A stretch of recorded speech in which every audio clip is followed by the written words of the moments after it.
Hi, welcome to Lesbian Visibility Week. I'm Valentino Vecchietti, and some of you will know me as the Intersex columnist at DIVA magazine. And I'm here today with doing an Intersex panel with my wonderful friend Ki Griffin, who's the Hollyoaks actor. There's only one. This is how I feel. Who's an actor at Hollyoaks, and Ki will tell you a little bit more about that as we go forward, and also with their partner Sorcha Blae. Is that how you pronounce it? That's right, you got it. Thank you. So we're here today to talk about is intersex inclusion within kind of the lesbian community, and kind of different ways of how that can look. And we're going to share our experiences and talk about why it matters that we extend our senses of who's included and what diversity can look like in our community. So to start off a little bit, I'll explain a bit more about who I am and share some of my experience, and then we'll open it up to Ki and Sorcha. So I was categorized female at birth, but I was born with an intersex variation. And as I was growing up, I had a very strong sense as I kind of reached kind of 12, 13, 14, that I had a lesbian sexuality. But it wasn't something that I felt I could talk about at the time. And I also had experienced quite a lot of bullying anyway at school, because I was a bit physically different. And when you have any kind of difference, it can be a flashpoint of bullying. And then as it kind of became apparent to the girls I was at school with that I was a lesbian, I got more bullying. So it was quite, I have written about it in my column actually, but it was quite an experience that told me that it wouldn't be safe for me to live authentically as a lesbian and as a person with a physical variation in my sex characteristics. And I think that that's a really important parallel that I have with other lesbians. You know, my sense of body shame, my sense of not being enough or not being allowed to be included in spaces, or there being something wrong with me, that isn't something, you know, peculiar or distinct to people born with intersex variations, is it? It's something that we all share. But as I spent a lot of time thinking I just have to hide everything about me and who I am. And as I got older, when I reached my 30s, I began to think, actually, I want to live some kind of authentic life. I don't want to keep hiding, you know, my beard. I like having facial hair. And I wish I could just be this person who's a person with an intersex variation, who's not hiding it, and who's also accepted in the lesbian community. And that's, you know, where my dating pool is. That's where that's where I exist in the community. That's where I feel my people are. But unfortunately, when I did that, when I did grow out my facial hair, I was ostracized in the community, in my lesbian community in the city where I live. And I went on to write a comic about this, because it was really a hard experience for me to work through. And I did eventually find acceptance and inclusion and a really wonderful friend group. But it was a really hard time for me. And it's really informed my activism as well, about why it matters that we aren't rigid in our vision of who's a woman or who's included, or how we support one another, and where we can provide allyship for one another and be accepting and inclusive. And so yeah, really for me, the journey of being part of DIVA magazine and being a columnist here as an intersex person and as a lesbian has been really healing as well, I must say, because despite those kind of key gatekeeping lesbians that were stopping me from being part of the community, when I did first, you know, sort of reveal that I was slightly physically different, it kind of says to me that there's things have changed. There's a wider sense now that we can be included, but we can also represent, and that there are, I'm sure, many more people who'd like to feel that they could be more authentic without the fear of being excluded. And that comes over. I'm going to sort of bring in Ki and Sorcha here, because I think it also comes into the sense of who are we allowed today, or who are we, and how does that supposedly define us, and can we just be ourselves? Yeah. And so please do sort of share some of your experience and also your thoughts on dating. Yeah, I mean, my experience is quite interesting for the fact that I have literally labelled myself as everything under the sun. Yeah, like I've been pansexual, I've been bisexual, I was definitely a lesbian for a period, and now I just use the label queer, which is what I've kind of come to terms with. And I often say I am a queer person who's attracted to other queer people. The queerness is definitely the important part there. And yeah, and I also think that I definitely had obviously a similar struggle to you, where as my intersex variation made itself apparent to me during puberty, I was like, oh my God, I don't know how this fits. And then also I don't know how this affects my gender identity. And then eventually coming out as non-binary a couple of years ago now has like been massive for me. But as being assigned female at birth, I still relate to the experience of womanhood to a certain degree.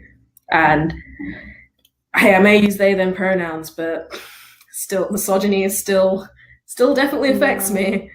I still get read as feminine most of the time. So I think that's always an interesting thing where it's like the people outside of women are affected by misogyny because it's put onto you. Yeah. You don't get to claim and get rid of it whenever you want. I don't get to be like, I'm non-binary, so misogyny no longer affects me. Unfortunately, that's not the world we live in. Yeah, absolutely. It isn't. We can have our identities and our sense of self, but unless we write it all on a T-shirt, which we wear all the time, people will just read us and make interpretations depending on their own biases and their own sense of the world. And so it's always challenging to be ourselves, but also to be known as being who we are. And then there's that scary moment, isn't there, when we have to try to think about whether or not we want to come out in this moment and be more open about who we are when we've been misread.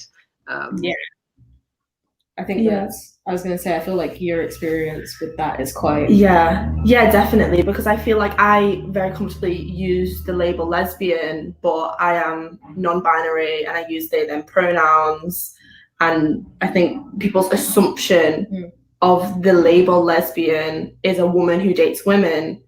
And that's not my experience as a lesbian. I am a non-man that dates non-men. And that includes everyone. This is not a man. Yes. I think that's really, I was thinking it's really good to hear what you're saying, and also to hear that you have the kind of confidence to say how you identify and who you wish to date. And I think that's something too that I've really struggled with, confidence in being able to define myself, because so often I have people come back at me and say, no, you can't be this. No, I don't think you're that. You know, you can't be a lesbian. You can't be this. You can't date these people. You can't call yourself this. And so I've had less confidence. And I think it's empowering hearing other people's narratives where they are coming at it from a place of confidence, because it can help me and others kind of gain confidence in being able to say, oh, actually, it's perfectly legitimate to say, you know, I'm a lesbian, but I also have a non-binary gender identity. And I also think, just a bit of housekeeping, which I forgot to do earlier, is to say we're only speaking about our own experiences. Everybody has a different experience, and it's really important that all our voices are heard. And we're really grateful today to have this opportunity to share our experiences based, you know, Ki and I, with our intersex variations and our sexualities and gender identities, and for Sorcha as well to be sharing theirs. And I think yeah, and I think so. That's always really important for people to know that we can only speak for ourselves. Yeah, and I do think that in terms of sharing experience, I think that I've gained a lot of confidence within myself from us sharing our experiences. Yeah, absolutely. There's a lot of similarities, and I feel like I've gained confidence in my own body and my own identity because I see it reflected in the things I love about you, and it's making myself more confident in the things that we are so often told are wrong or that we should change. Yeah. And that we both have polycystic ovary syndrome, and we both have a little pudge belly, and it's beautiful and it's great, and we don't have to change that. And even just hair, we both like growing out. Yeah, it's nice to, I think it's nice to be in the position where we both have the experience of being told this is wrong, but then seeing it reflected in each other, it just gives you a lot of, it just gives me so much confidence. Yeah. In things I had been so ashamed of for so long.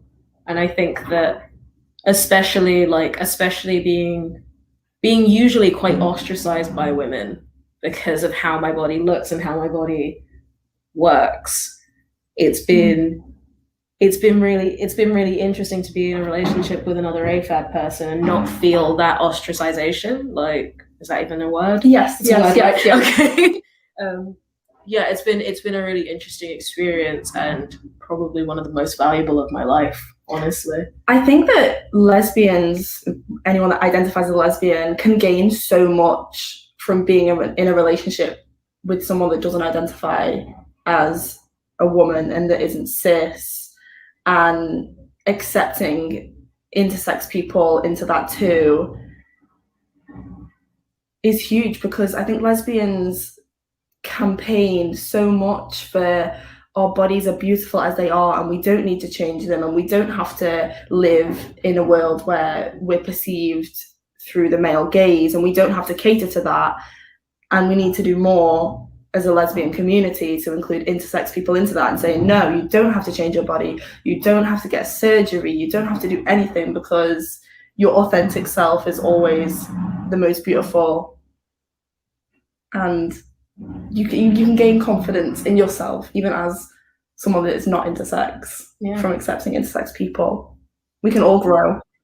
Yeah, I think that's really true. I think there's a lot to be said for gaining senses of confidence in our bodies and not feeling that we have to change them to kind of placate really misogynist narratives about how we are allowed to look, or whether we've crossed some sort of line with our physicality. And of course, there are masc identified women and femme identified women, and there's a broad spectrum, isn't there, of different identities. And I have to say as well, for people with intersex variations, a proportion of our population will identify as lesbian, just like a proportion of the wider population will of endosex people. But endosex is kind of the opposite of intersex. So it's if you don't have a body that was born with any variation in your sex characteristics, then that would be endosex. So yeah, I think also kind of, because in our population, in the intersex population, I know not many people will know this, we have, there's over 40 different distinct variations that people can have. And intersex is an umbrella term, so to cover these many different variations that we can be born with, that we have in our sex characteristics.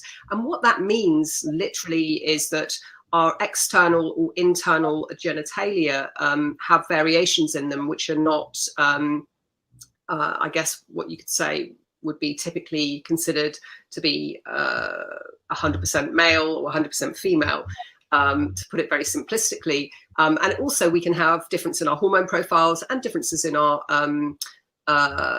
chromosomes. So we can have chromosomes which you might not expect. So we could appear to be externally female, but our chromosomes could be what would be considered to be XY, which is considered to be kind of male.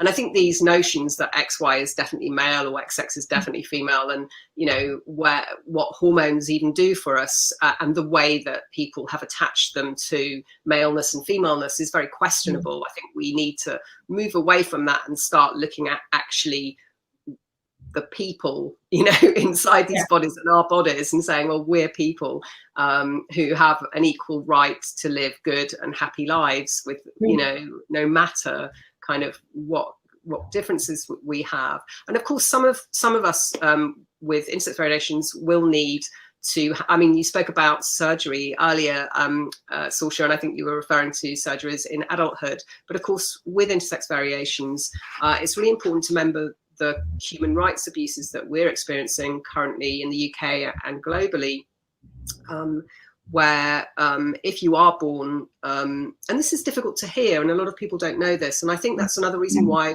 it's really important that we do this panel and that we share this information with our community, as well as, with the wider community.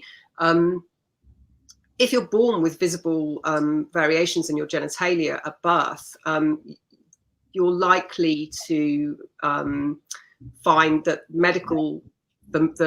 I'm stuttering over this because it's quite a hard thing to talk about, but it's really important, that non-consensual medical interventions are made, which are cosmetic, in order to make our genitals appear to be more female or more male, so that we're kind of, in inverted commas, normalized.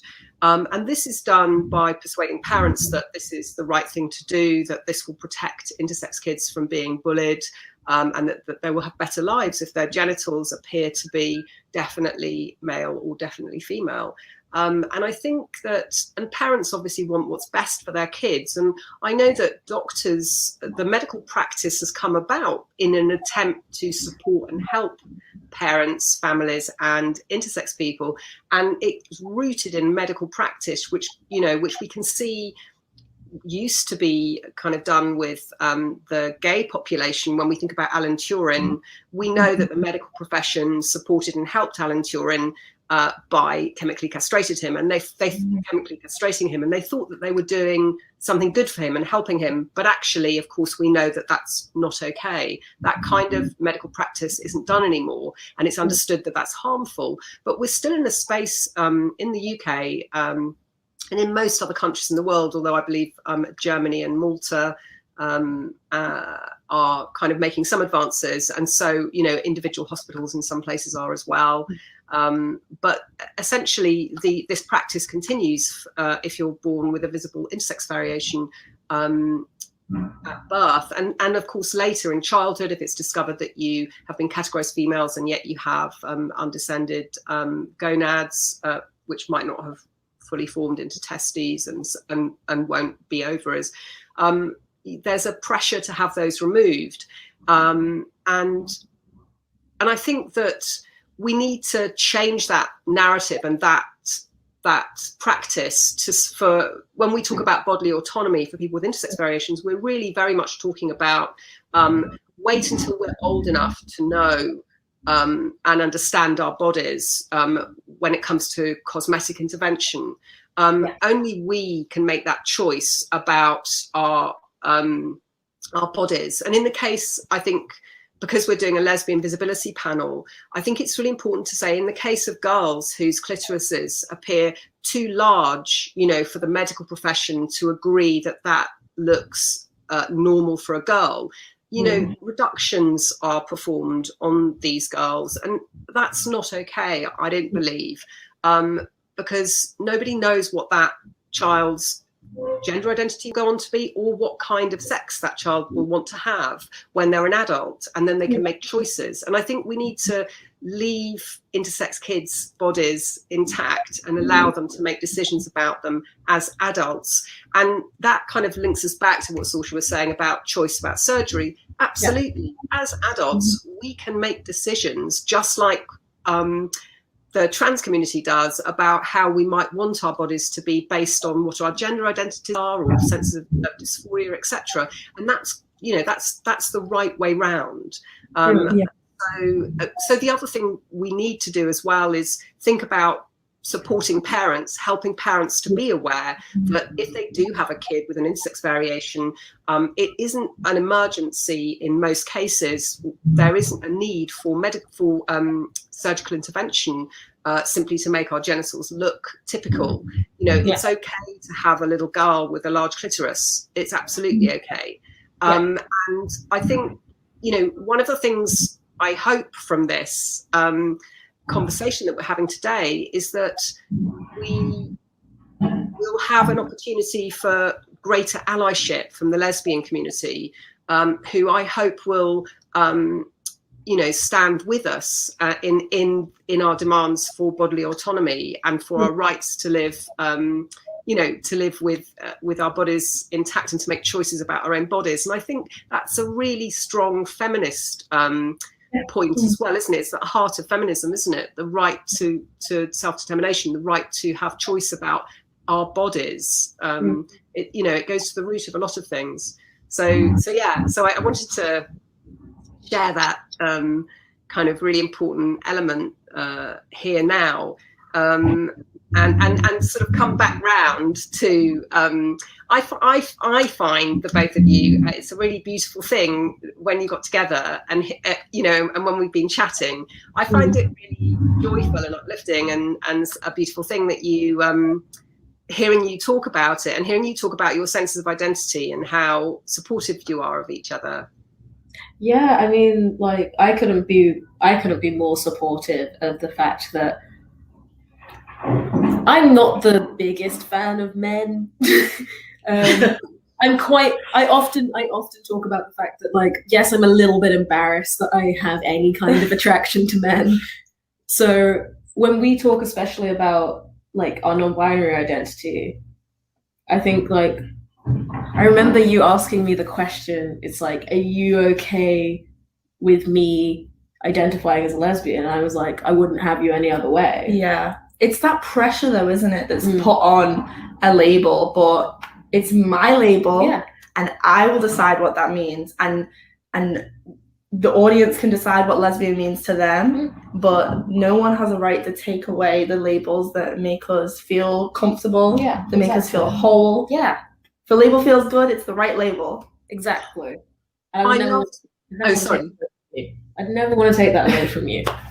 And I love your take on, how your identities might define each other or not define each other, and we were talking, we were having a fantastic conversation the other day about, some people say if you're a lesbian, who you date changes who you are or how what your sexuality is. And I just wanted you to share your sense of that, of how it of course it doesn't, change. You can still be a lesbian and date somebody, who's non-binary and doesn't define themselves as a lesbian. That doesn't stop you. That's it. And I think there's an assumption as well, even with people that are a bit more understanding. When I say I date non-men, I'm not only talking about people that were assigned female at birth. Anyone that is not a man, their genital is not a problem. It's not an issue. And I love that. I love that I can date all these different people and it's beautiful and I'm still who I am. Yeah. And I still can love who I want to without it changing me. And I've been in a relationship with a man, I've slept with a man before, and that doesn't change that I'm a lesbian.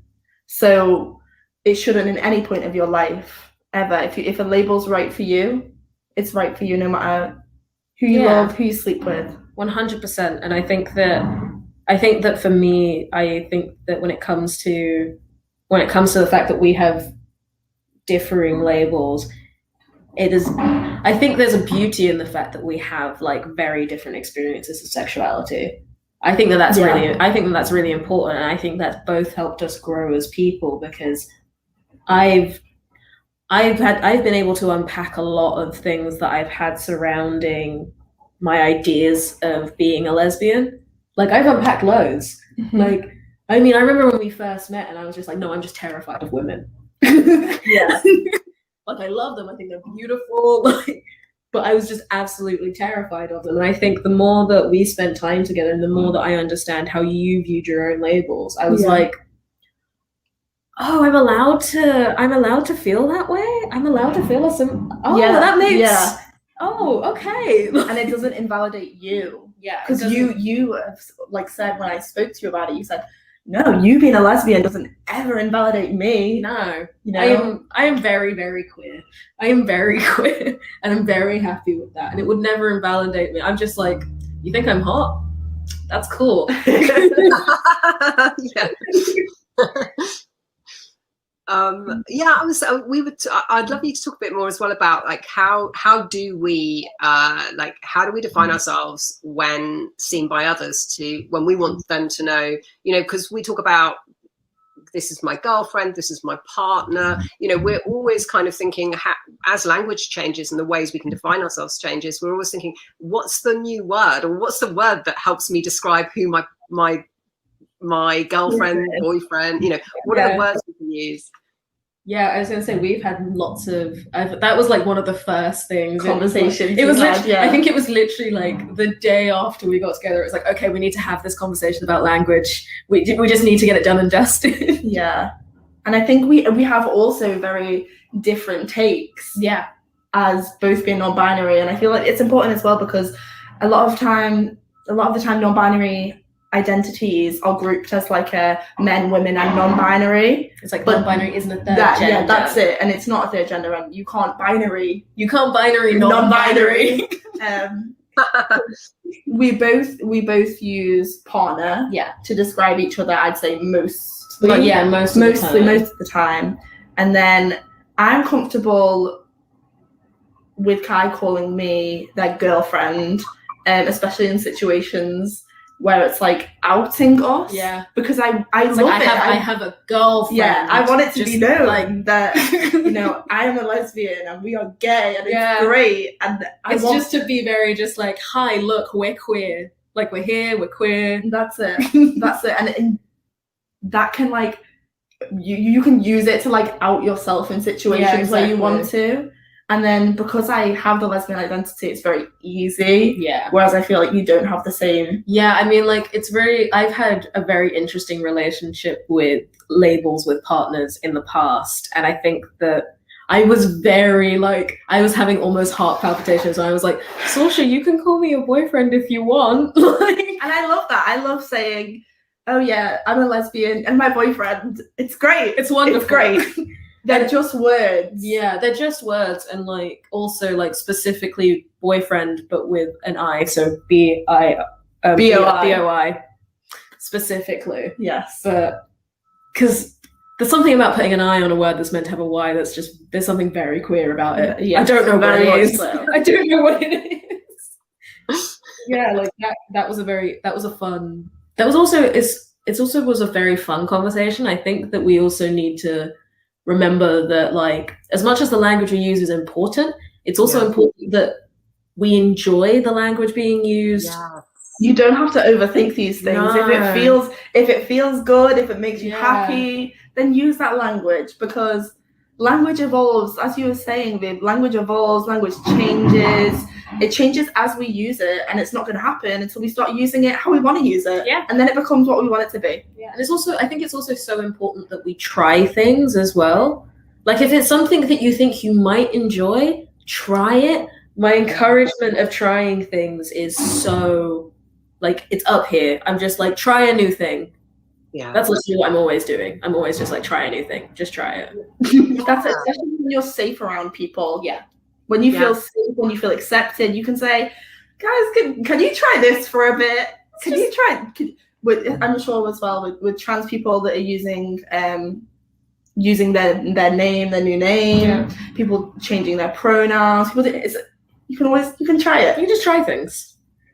Yeah, I think that's so important, not fearing exploring kind of language and exploring the ways our sexuality, but because the things that hold us back are the fear of being segregated, or the fear of being pushed out. And I think that it's so important to feel that we can explore who we are safely, and we can grow and change safely. And I think our community is changing. It's so different now to how it was, and we have so many different ways of describing ourselves, but it's so nice to hear the kind of the playfulness and the joy in that, and that it doesn't have to be a rule. A label doesn't become a rule that controls us. Rather, we change and evolve, as people, as we grow and evolve. That's so important. And I really feel that now when I speak to women in our community. I really feel that with the younger generation, which I believe you both are, I really feel that there's that empowering sense that I think people of my generation didn't grow up with. It was very much more regulated, and it felt like there were many more rules about what we were allowed to be. And as much as we were trying to throw off the shackles of kind of intense notions of how we were supposed to be feminine, and also find ways to be lesbian, find ways to express that and to be identified, within our dating pool by other women. There's also been that sense that, that there was so much further we needed to go. But fear, there was so much fear that I experienced. And I remember when I first was coming out as a lesbian, thinking, how should I dress so that people know who I am? Yeah. That's not changed at all. That's a very universal experience. And you're hearing the gay stereotypes, and you're like, should I be doing this? So she's just like, wait, what do I need to wear flannel all the time? Yeah. Do I need? When I was younger and I thought I was bisexual, and I was like, but it says bisexual people cuff their jeans, so do I? And it's just all of the. I think a lot of it is now that I think that. The only change is that now I feel like we have very defined stereotypes. So I feel like most of the time we all go through a period while we're discovering our sexuality where I literally went from I exclusively dressed like I was from the 80s because I thought that was very gay. Then I was like, no, wait, I'm definitely a lesbian. I must wear flannel all the time. And then I was like, no, I'm bisexual. I must wear like cuff jeans and like fun, weird t-shirts. So it's just, and I think it is just a case of now I'm like comfortable and just like, you know what, my identity does not have to define my style anymore. I think I'm allowed to dress how I want. It's the same with gender identity as well, because I think I accepted the term lesbian before I accepted the term non-binary for myself. And I think I was so scared of being perceived in a feminine way by people that I fought against that for a long time, and I didn't wear the things that I do enjoy. Yeah. And I was forcing myself into not wearing these nice dresses that make me feel good, that make me feel happy. You look amazing in them. And I think it's not until I came across the label non-binary and accepted that, and I was like, no, it's not a label about me, it's a label for me. It's for me. It's always recognizing that our labels should empower us. They should never, we should never adopt a label that puts more chains on us. It should only take them away. Yeah, that's it. And that's why people say no labels, but no, sometimes labels can be exactly what we need them to be. I feel like the labels that I have now are exactly what I need them to be. Labels can be really empowering. And they can help us access things like even outside of queer spaces. So I'm disabled, and the label disabled is great. It gets me what I need. It gets me the help I need. And it's a great label. It gets us to cut in line, which is also fun. And it's okay. It's okay. Labels are okay. I think for a long time there was a fight against them. But if you want them, have them. Yeah. If you don't want them, that's fine. But whatever makes you happy. Yeah. I think. Oh, sorry. Was someone going to say something? No.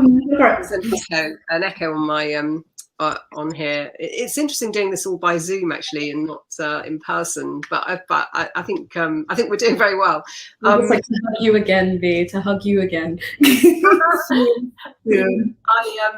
I think with labels, I think it is really important for visibility. You know, when we think about the social justice movement, when we think about equality rights movements, you know, the way we have got any kind of legislative protections or equalities has come through having a definable label. So the disability rights movement worked so hard, you know, to gain equalities, and there's still so much work to do in that.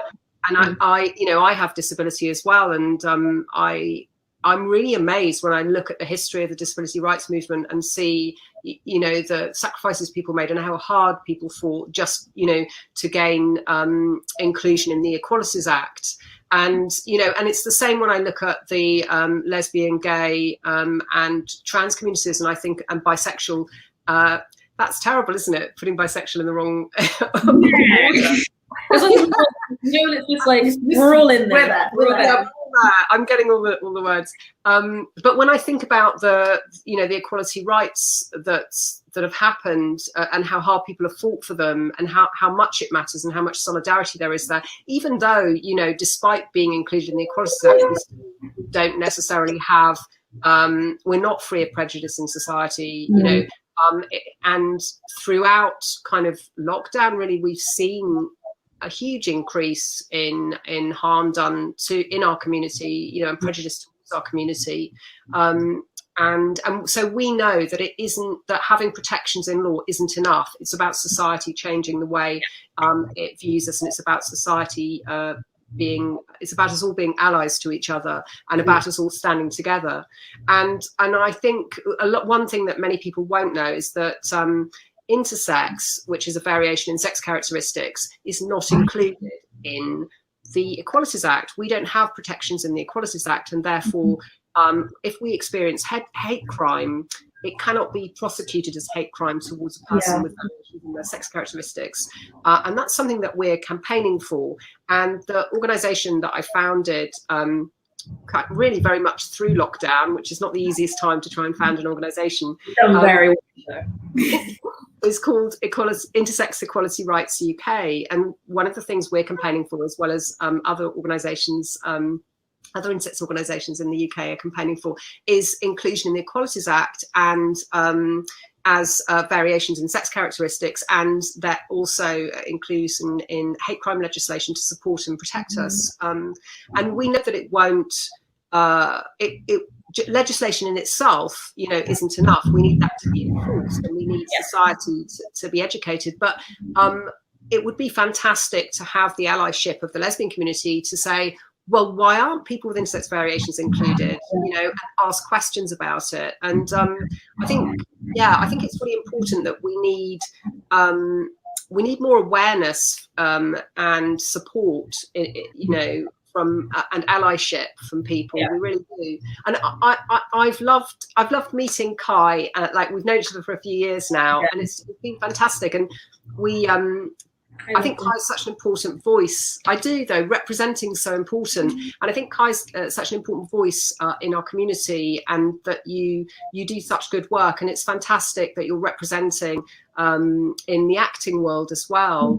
And, you know, as a person with an intersex variation, and also a person with a non-binary identity, and you're out there kind of representing and being someone that people can see, you know.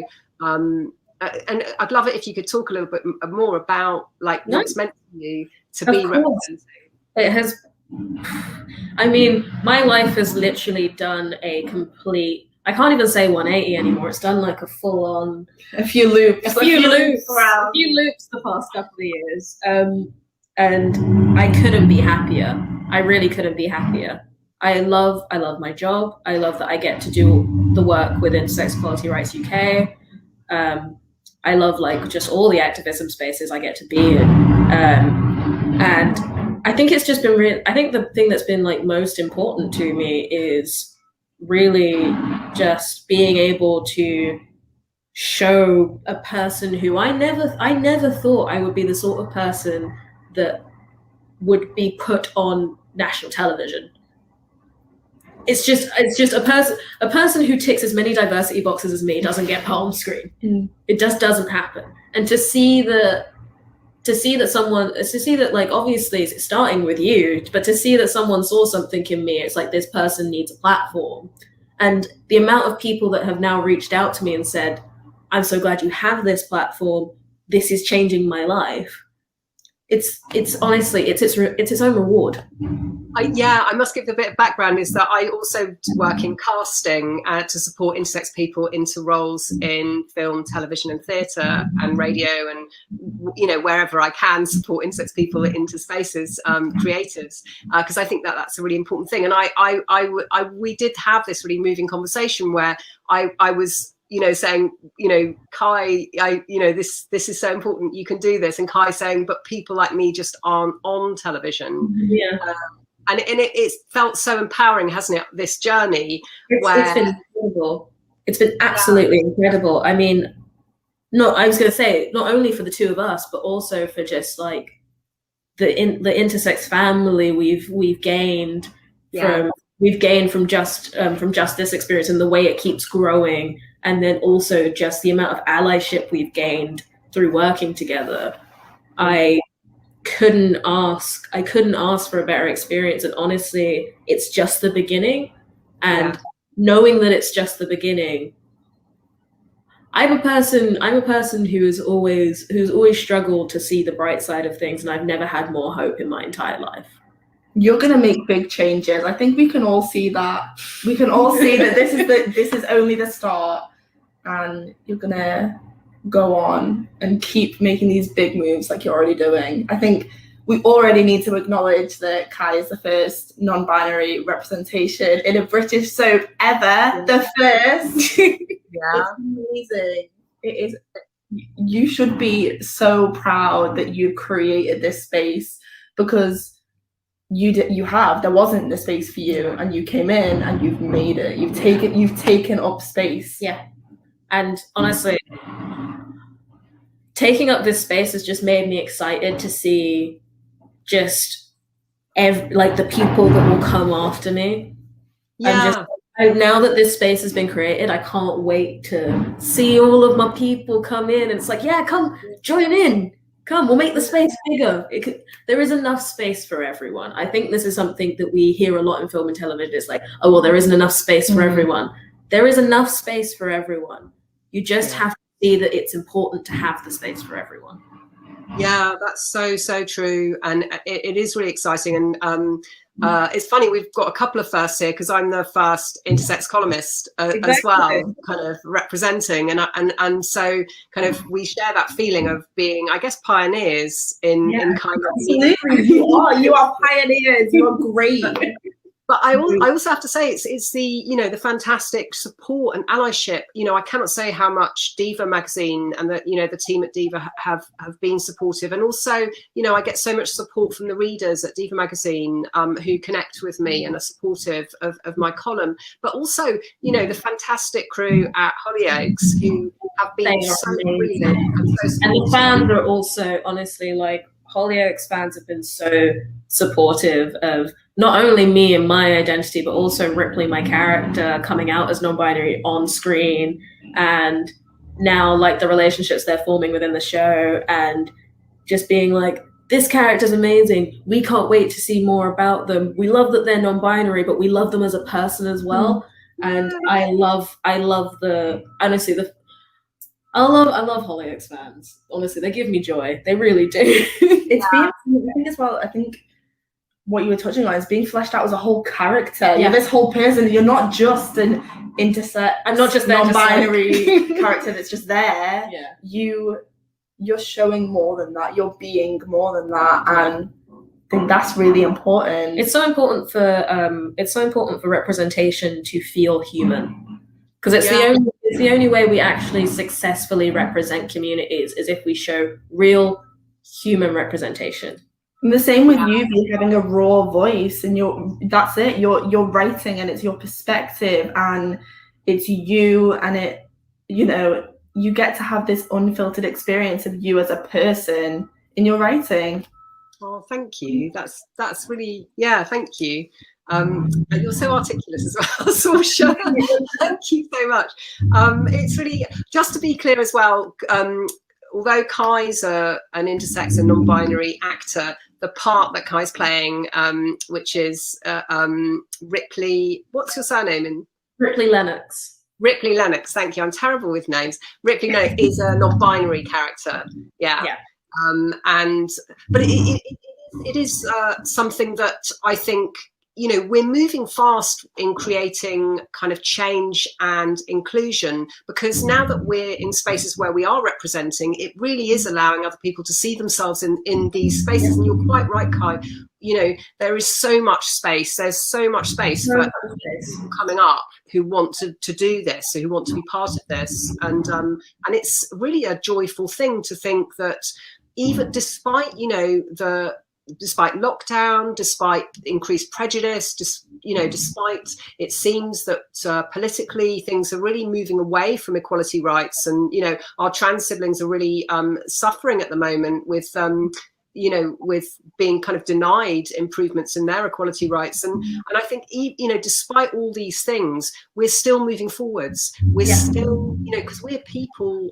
All of us, we're people together, and we're being, and that being ourselves and sharing our experiences brings us together. And despite the political climate, we can create change because we are society. Yeah. And we have to recognize that society isn't this made up thing. It's like, we are society. We make up society. So we're the only people that can change it. It's power in the people, always. We have the power when we take it. But I think that's so important to remember, because oftentimes I felt so isolated throughout lockdown, you know, as many of us have. And I've some days, you know, I've just felt so unheard and unseen. And it you know, and that's despite having a platform. But when it comes to our equality rights, when it comes to creating change, but when I have moments like this, and I think about the work we're doing and the work other people, fantastic activists, who I must mention, Ray Newman, who's a wonderful activist doing so much important work for intersex, as well as for people with autism. Fantastic activist, Ray Newman, and also a wonderful activist, Danny Coyle, who's intersexy on Instagram. Yeah, we can't say enough, can we, of our love for Danny. I have so much love for Danny. Yeah, so much. Yeah, not least for providing us with amazing little emoticon, or what do they call them? They're just they create so much good work, and they bring so much, like when we talk about intersex joy, I like Danny always comes to mind. Yeah. Because that's truly like how they lead their work, and I think that's amazing. Yeah, and I think as a queer person, you know, Dan is a person, you know, that we should be saying, look out for them as well, to the people watching. And also another thing, just if there are any parents listening today, and you know, all prospective parents in our wonderful lesbian community, there's a fantastic book called Raising Rosie, and we'll put up we'll put up some pictures of that, I think, if the tech people do it, so that you can see alternative parenting ways, you know, where you can protect your intersex child, and you don't have to feel pressured to agree to cosmetic surgeries. The most important thing for all of us, I think, that whenever we have conversations like this about all, you know, touching on our sexuality, our gender identity, and variations in sex characteristics, is the importance for us to be free to live healthy, authentic lives and be supported to do so. Yeah, 100%. Just protect intersex children and let them grow up and be themselves. Yeah, that's all we want. Just that. It's not a lot. And I feel like so much of the fear that parents experience is there because we aren't talking about this enough. And we need to say, you know, intersex people are loved. Yeah. They are perfect. They have beautiful bodies, obviously. And you don't need to have fear about your child's future, because there's spaces for them. Yeah, I mean, People like you. I'm a fully intact intersex person. Yeah. It doesn't happen very often, but Exactly. I'm doing all right. Yeah, I think that's a really important narrative, because I know, you know, many of us experience trauma in childhood, you know, sometimes for being bullied and but also, you know, because of non-consensual surgeries. And it's really important to know that people who haven't had those surgeries are living happy lives. And, you know, it's really good to be able to speak up about that and speak to that and say, you know, this is the truth of it. And it's lovely as well, you know, hearing you, Sorcha, saying, you know, that we will be loved. It's a wonderful thing, and that we can live full and happy lives. You know, it's because it's funny, isn't it? Years ago, parents would be really worried, you know, if they found out that their daughter was a lesbian, and they'd be like, you know, that means they'll never have a family, or they'll never have this and never have that. But now, of course, we know that it's fantastic to be a lesbian. It is fantastic to be a lesbian. It's great. You know, we can have families, we can live good lives, we can have fantastic careers, and just be very happy. And we just need that joy and that sense of confidence for parents to have when they have kids with intersex variations as well. 100%. They will be loved. Yeah. Oh, so it's just been absolutely wonderful chatting with you today. I mean, it really has, and it gives me so much joy. Honestly, this has given me so much joy. I'm so glad that we got to do this all together. Yes. I'm so glad. It's been very, very, very nice. Yeah. Okay, so thanks so much. We hope you've enjoyed it as well. And we're going to be sharing, I think our social media will be being shared. And so please do, do connect with us, do contact us. And, we'd be very happy to have any kind of feedback and contact as well. So come keep up with what the intersex people are doing. Come keep up with come be supportive. Yeah. And we'll also support you back as well. That's the other thing. Like we're also all very supportive people. Yeah, absolutely. Let's just put lots of love in the world. Let's just do that. Yeah.